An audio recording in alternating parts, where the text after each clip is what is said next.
चला सुरू करूया. चला ठीक आहे, येतो आवाज. हे काय लावलं तर आज 20 तारीख आहे आणि आपण अशा वेळेला भेटतोय की महाराष्ट्रातला मतदानाचा शेवटचा टप्पा आता 1-1.5 तासामध्ये थांबेल. संपूर्ण दिवसभर सकाळपासून मी विविध क्षेत्रातून माहिती घेतो आहे. मतदारांमध्ये उत्साह खूप आहे.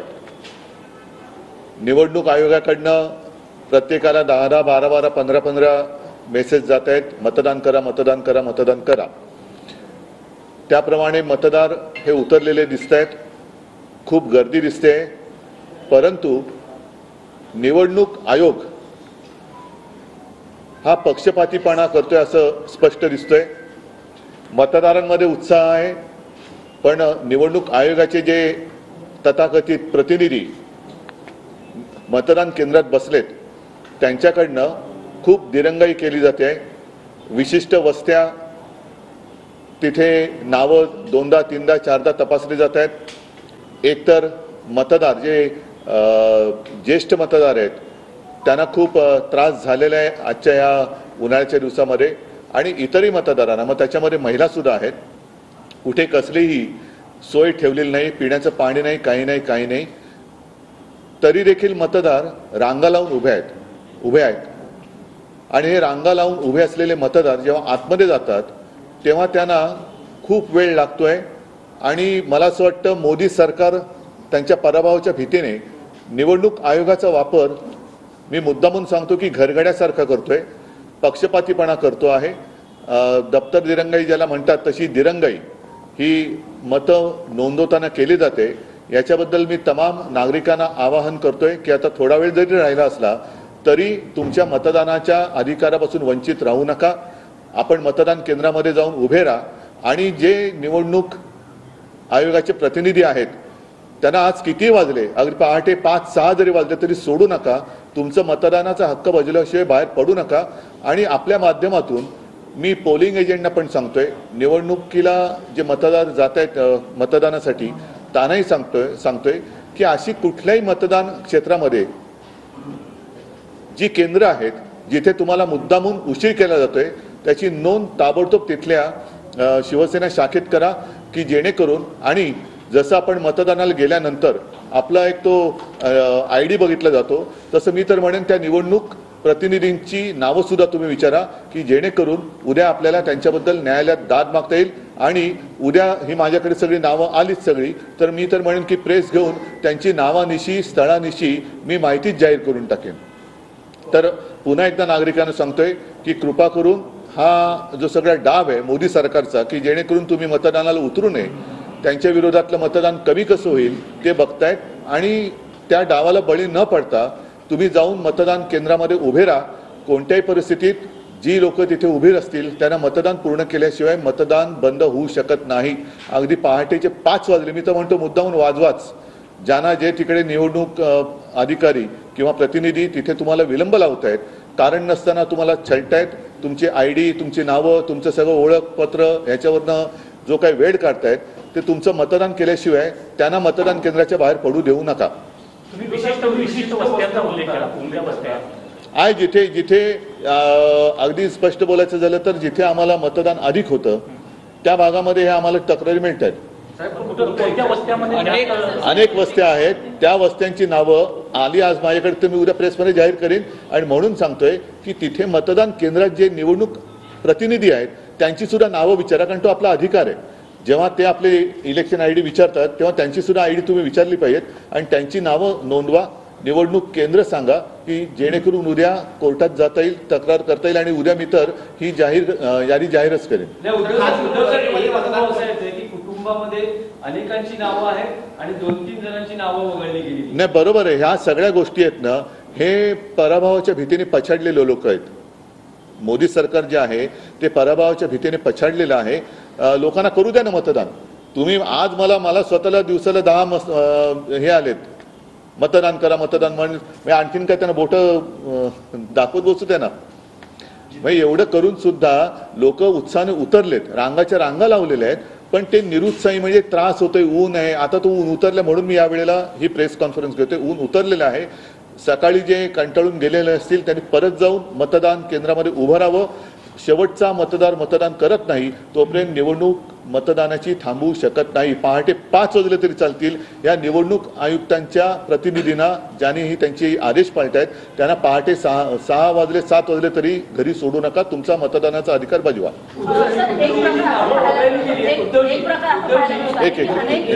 याला संबंधित विषय बरं, नावं वगळली गेली आहे. तुम्हाला काही राजकीय कटाचा संशय येतो आहे का? नाही, याच्याबद्दल नावं वगळली जाणं हा त्यांचा आवडता खेळ आहे. काही ठिकाणी बोगस पण घुसवले असं कळलंय, पण त्याच्यावरती मी आत्ता काही बोलणं योग्य नाही. तूर्त जो विलंब लावला जातोय, आतमध्ये गेल्यानंतर तुमचं नाव काय, तुमच्या भावाचं नाव काय, अरे दिले ना निवडणूक ID, ते दिलेलं आहे. मग फोन आत नेऊ नका. मग तुम्ही मतदान करा जेव्हा सांगता तेव्हा तुम्ही सांगायला पाहिजे ना की काय काय घेऊन यायला पाहिजे. मोबाईल आणू नका, अमुक करू नका. फक्त बसल्या जागी तुम्ही बाजीरावपणा कशाला करताय? साहेब, प्रत्येक केंद्रामध्ये की फोन आणू नये हे काल कलेक्टरांनी सांगितलं होतं. स्पेसिफिक त्याचं प्रेस रिलीज आला होता. बरं, ठीक आहे.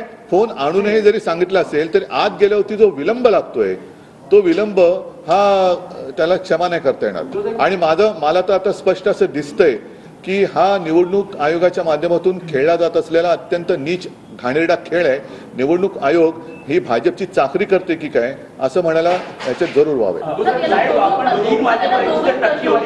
तुमचा मतदार ताकद ज्या ठिकाणी आहे तिथे टक्केवारी कमी दिसते. होय, कारण मलबार हिल आपण परिसर बघितला तिथे जास्त आहे. पण मग तिकडे काय करायचं मग? कारण आता तुम्ही मलबार हिल हा जो उल्लेख केला, अशा अनेक वस्त्या मी दाखवू शकतो की तिकडे मतदान व्यवस्थित चालले. आणि जिथे आमचा टक्का आहे, मी तर उघड सांगतो की जिकडे शिवसेनेला मतं पडतायत तिथे हा विलंब लावला जातोय. त्याच्यामुळे मी परत सांगतो की अशी मतदान केंद्र आणि त्याच्यामध्ये असलेल्या निवडणूक आयुक्तांचे, अधिकाऱ्यांचे जे प्रतिनिधी बसलेत त्यांची नावं आणा. उद्या ती बूथ आणि त्यांची नावं मी प्रेसमध्ये जाहीर करेन. आणि त्याचबरोबरीने त्यांच्याबद्दल जिथे तक्रार करायची अगदी कोर्टात सुद्धा आपण जाऊ. आसिफ बांदेकरांनी सुद्धा पवईच्या इथल्या काही ईव्हीएमच्या संदर्भात मुद्दे उपस्थित केले. वर्सोवात देखील काही घटना घडल्या आणि त्यानंतर तुमच्या गाठीभेटी सुरू झाल्या. म्हणजे शाखांमध्ये आज फ्लोअरला गेलात, काही वेगळ्या भागांमध्ये. महायुतीच्या नेत्यांचं आता स्पष्ट मत आहे की उद्धवजींनाच जमीन पायखालचे सरकतायत. ते सोडा, ते जाऊ रे. तो फालतूपणा आता बस झाला त्यांचा. ते घरी जायची वेळ झाली. आजच्या मतदानात बोलू.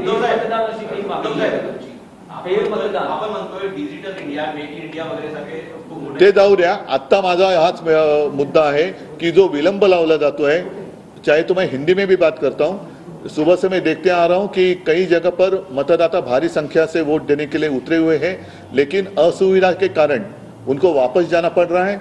साथ ही साथ उनको अंदर देर लगाई जा रही है. क्यों? ताकि वो वोट ना करें. तो मैं सारे मतदाताओं को एक रिक्वेस्ट करता हूं, विनती करता हूं कि चाहे सुबह के 5 भी बज जाए, लेकिन आज जब तक समय दिया हुआ है उसके पहले आप मतदान केंद्र में जाइए. अगर सुबह कुछ भी असुविधा के कारण आप घर लौटे हो तो वापस जाइए. और कल सुबह 5 भी बज जाए, 6 भी बज जाए, कोई भी वहां से हिलेगा नहीं. आपको वोट करने का अधिकार है और आप वोट देने के बिना वो जो केंद्र है वो बंद नहीं हो सकता. और सारे लोगों को मैं ये कहता हूं कि जहां जहां ये असुविधा है, जहां पर ये जानबूझकर देर लगाई जा रही है, वहां का उस केंद्र का नाम और वहां अंदर जो इलेक्शन कमीशन के लोग बैठे हुए हैं उनका नाम हमें अगर बता दे तो हम अदालत में भी जाएंगे और साथ ही साथ कल प्रेस में वो लिस्ट हम जाहिर करेंगे. उद्धव जी, आपको इस पूरे मामले में कहीं राजनीतिक साजिश दिखाई देती है? हाँ, दिखाई तो दे ही रही ना, खुलेआम दिखाई दे रही है कि ऐसे सिलेक्टेड बस्तियां क्यों.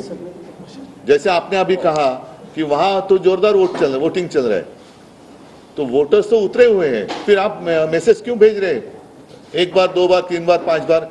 पीने की पानी की सुविधा नहीं है. धूप कितनी तेज धूप है, तो भी अभी तो शाम होने आ गई है, लेकिन सुबह से मैं देखते आ रहा हूँ कुछ सीनियर सिटीजन हैं, उनको भी काफी तकलीफ हुई है. तो ये अच्छी बात नहीं है और हम तो इनको छोड़ने वाले नहीं है. मतलब जहां आपका गढ़ है, जहां आपकी ताकत है, वहीं ऐसे मामले दिखाई दे रहे हैं. ऐसे अभी तो दिखाई दे रहा है और वहीं पर ज्यादा दिखाई दे रहा है. मी आता साई लोकसभा मतदारसंघ, त्याचबरोबर कल्याण, डोंबिवली सगळीकडे विचारपूस करतोय. पण विशेषतः मला मुंबईमध्ये हे प्रकार जास्त दिसत आहेत.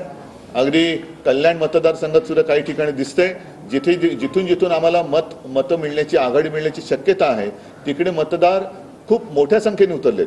मी दुपारपर्यंत सगळ्यांचे मला मेसेज येत होते जे राजकारणाशी संबंधित नाही की उद्धवजी आम्ही मतदान केलेलं आहे, उद्धवजी आम्ही मतदान केलेलं. नंतर अचानक यायला लागले की आम्ही खूप वेळ थांबून शेवटी निराश होऊन परत गेलेलो आहोत. आम्हाला एकदा दोनदा तीनदा आमची आयडेंटिटी विचारली गेली.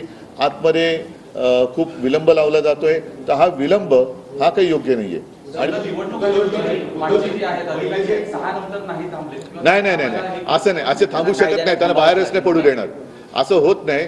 जोपर्यंत मग रात्री 10 वाजले तरी ग्रामीण भागात वाजलेत, पण मी तर म्हणतो असा जर विलंब लावला तर उद्या पहाटे सूर्योदय झाला तरी देखील मतदान होत नाही पूर्ण, तोपर्यंत हे बाहेर पडू शकणार नाही. चला नहीं 10 मिनट नहीं, 6 बजे तक।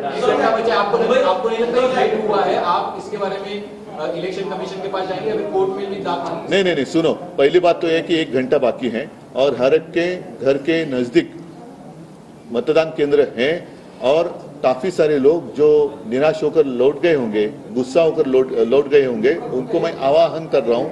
एक तर मतदार जे ज्येष्ठ मतदार आहेत त्यांना खूप त्रास झालेला आहे आजच्या या उन्हाळ्याच्या दिवसामध्ये, आणि इतरही मतदारांना, मग त्याच्यामध्ये महिला सुद्धा आहेत, कुठे कसलीही सोय ठेवलेली नाही, पिण्याचं पाणी नाही, काही नाही, तरी देखील मतदार रांगा लावून उभे आहेत.